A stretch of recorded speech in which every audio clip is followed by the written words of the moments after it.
YouTube channel. In this video, we shall be discussing chapter 14 of the novel To the Lighthouse by Virginia Woolf.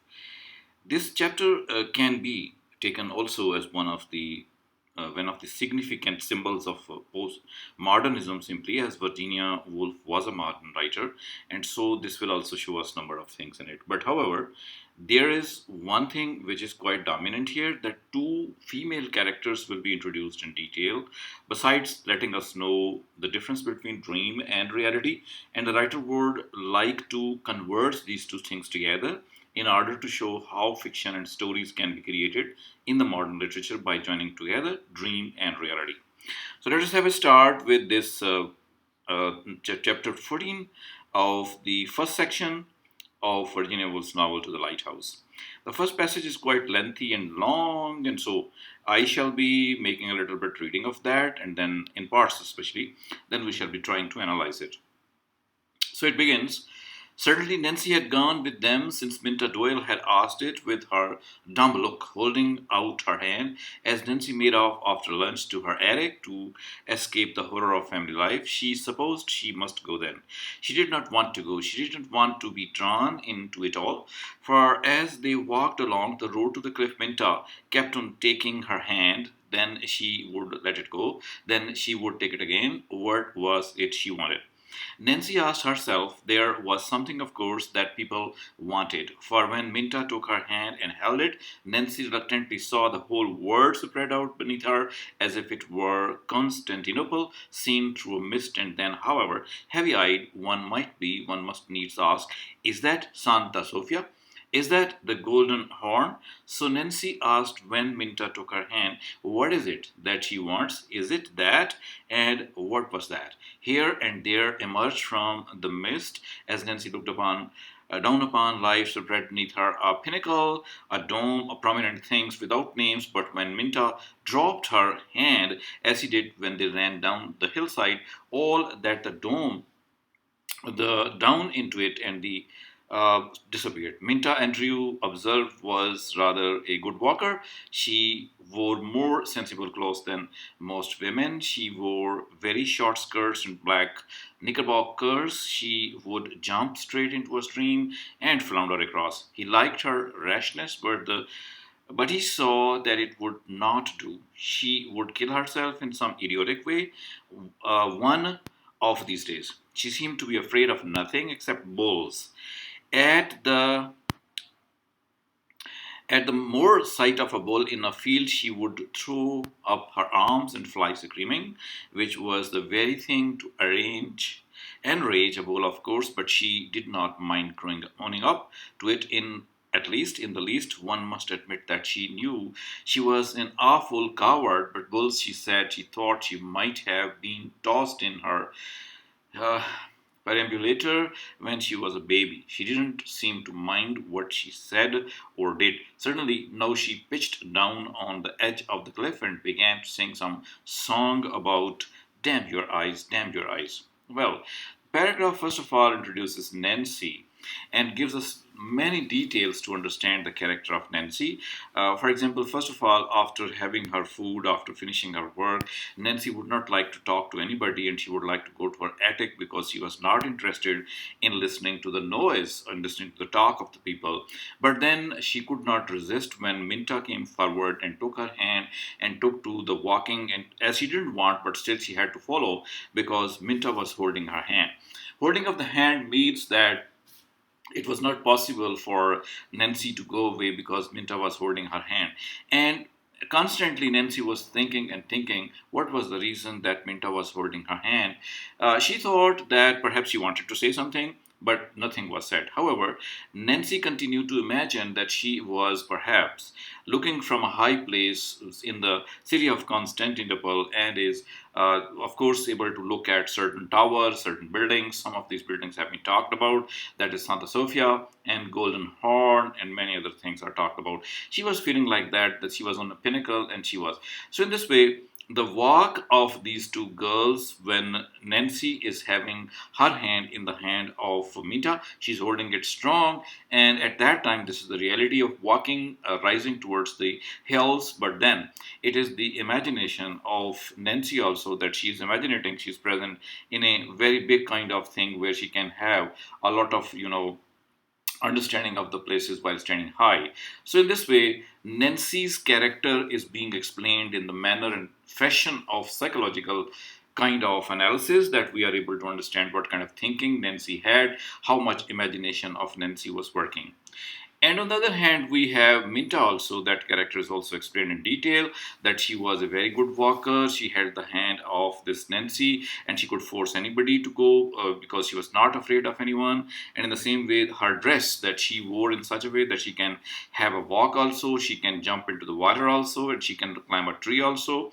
And then she had one fear also, and that fear was the fear of the bull. That was the only side which she was fearful of, and that also she ran, and because of that the bull would run behind her. In that way it was kind of the memory of the childhood which she experienced, and till today when she's a young woman she's having this kind of feeling. So what we can say about the writer, that writer is introducing two characters. One is Nancy, other is Minta, although they are talked much in other pages of the novel also, but here their imagination and reality has been talked to us. But alongside that, Minta's consciousness, whatever she had got when she was a small baby, and after that, although she was a brave girl, although she was able to do anything in the world, but then she had the fear also. So in that way, this is the type of psychological analysis of both the characters, and this is one of the hallmarks of this novel. And as a result, it is the modern novel. You see, there is other thing as well, because the writer is mentioning some of the places which are from Turkey, and she's also mentioning some of the songs, and then she's mentioning about the bullfights. All these things were there, which she is witnessing in her real life, and she's trying to put it here as well. So in this way, the novel, modern novel, definitely it is there, that may have some of the places which are surely the places in reality, but then imaginatively they have been thought about as well. Now have we have another paragraph about Nancy where we can read it as well. Nancy waded out to her own rocks and searched her own pools and let that couple look after themselves. She crouched low down and touched the smooth rubber-like sea anemones who were stuck like lumps of jelly to the side of the rock. Brooding, she chained the pool into the sea and made the minnows into sharks and whales and cast vast clouds over this tiny world by the holding her hand and against the sun, and so brought darkness and desolation like God Himself to millions of ignorant and innocent creatures, and then took her hand away suddenly and let the sun stream down. This paragraph again partly tells us about the real situation in which Nancy was present, because Minta and her company, that is a man, Paul, they were together and they were enjoying their visit to that place. But on the other hand, Nancy was all alone and she was looking at a small pool, and she was now starting to imagine that the pool is a sea, and in that sea there are many creatures, there are many whales, there are many fish and shark, etc. And she is looking at the thing, the darkness comes, the light comes, all these things she observes in her imagination by converting that little pool into the vast imagination. Now, this is something again the writer is trying to let us know, that some are the people who are bestowed with this quality, that when they look at small things, when they look at ordinary things, they can convert them into big stories with the help of their imagination. And that perhaps is one of the characteristic that the writer wants to claim, though she mentions everything about the character of Nancy, one of the daughters of the Ramsay family.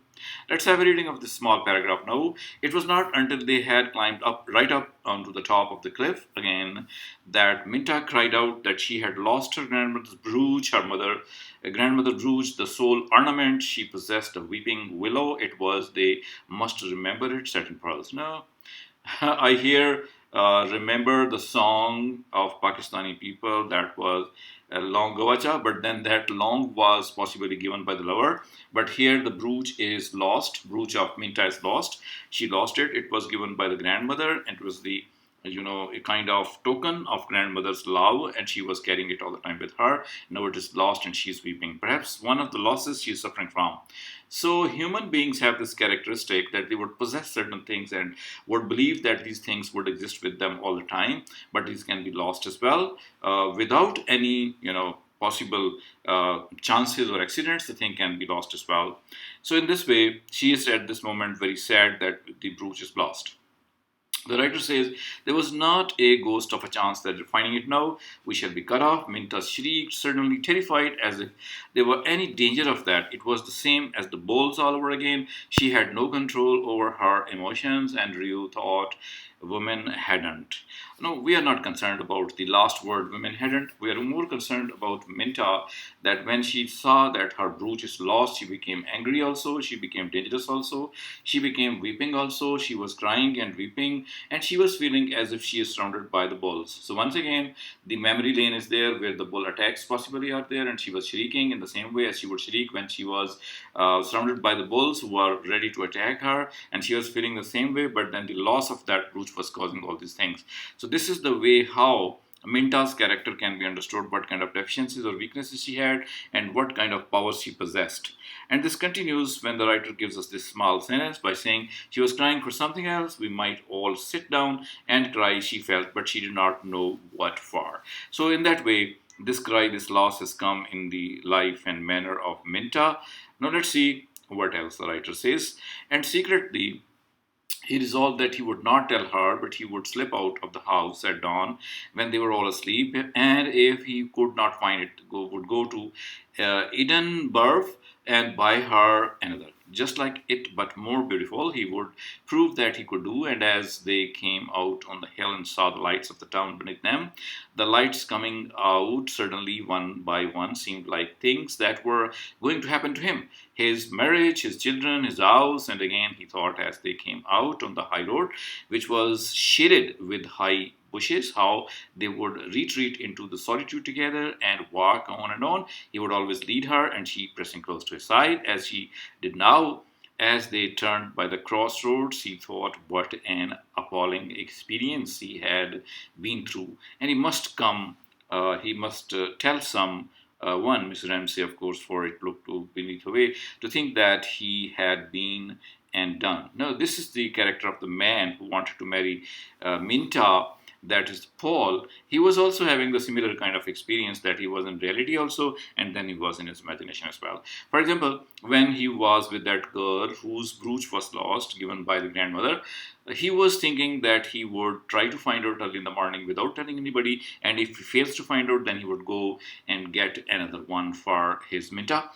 Now, after thinking this, he looks at the lights which were coming from the sides of the hill and they were coming down. He started to imagine what these lights are, and he put these lights on his life also. He thought that Minta is with him. One of the lights represents his marriage, one of his children, one light represents his house, and again he thought and continued to think about also, and he wanted to tell somebody, and that body was Miss Ramsay as well. So the writer is not letting us forget who Miss Ramsay is and what is her role in the life of these characters, but then imaginativeness. Again and again, every character, Minta, Nancy, and Paul in this chapter undergo the similar treatment, that they have the reality before them, but the things they want to see, the things which are important for them, that are also analyzed. So psychologically, we look at the minds of the people or minds of different characters that we are experiencing. Again, he would go straight to Mrs. Ramsay. This paragraph I shall not be reading because it's simply the connection between Mr. Ramsay and this character that he wants to share. So, sharing of the man's words with the woman, or the kind of quality Mr. Ramsay possessed because of which everybody wanted to share. Perhaps this was a burning because of which everybody wanted to see her, everybody wanted to tell something to her. But however, these green lines are important as we read, lights, lights, lights, and repeated in a dazed way. Lights, lights, lights, as they came into the house, staring about him with his face quite stiff. But good heavens, he said to himself, putting his hand to his tie, I must not make a fool of myself. So he remembers those lights again. Those lights he felt are all around him, and these lights represented his life also. So that is why the stress on the paragraph at the end of this paragraph has been done. So in that way, one can very beautifully imagine what this chapter is going to do with us, that we come across three characters, rather four characters we can say. One is that of Nancy, other is that of Minta, other is Paul, and then Miss Ramsey also discussed there. So we can see that these characters' apparent physical condition and the condition of physicality around them, that is before us, but we also find their mental working, their psychological working. So that is the most important thing in this chapter number 14 from the book To the Lighthouse by Virginia Woolf. So thank you for watching. Hope to see you in some next video. If you like it, if you understand something about this chapter, do not fail to hit the subscribe button as well as the like button. And if you have some comment, do not fail to put on that. Thank you. See you again.